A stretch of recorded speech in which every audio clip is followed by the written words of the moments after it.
Let's talk about Drag Queen Story Hour.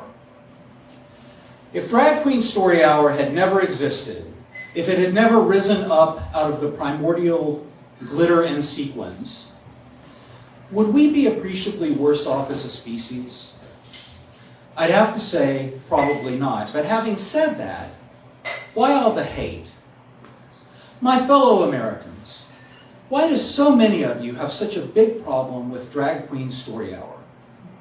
Is it because you're worried it's going to turn your kid into a drag queen? Because it's not. You may be focusing too much on the words drag and queen and not enough on the word hour. It's only an hour.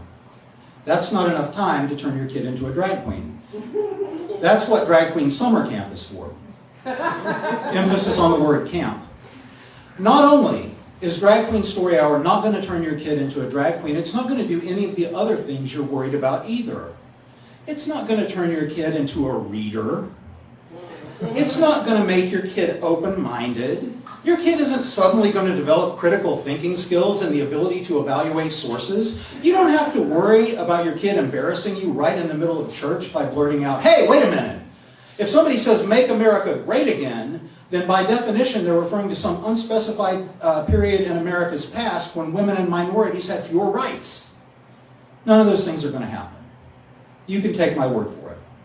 And if you don't want to take my word for it, that's cool, I get it. Half the time I don't want to take my word for it either. But that being the case, I would like to suggest that there's a simple two-step plan you can follow which will get you great results.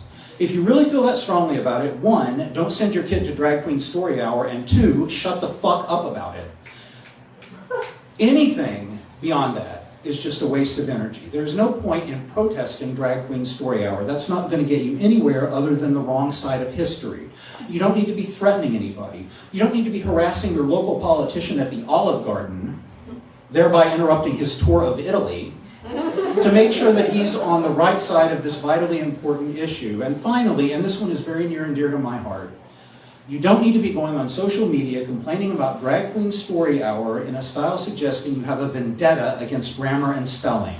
All of these things are just a lot of sound and fury signifying nothing.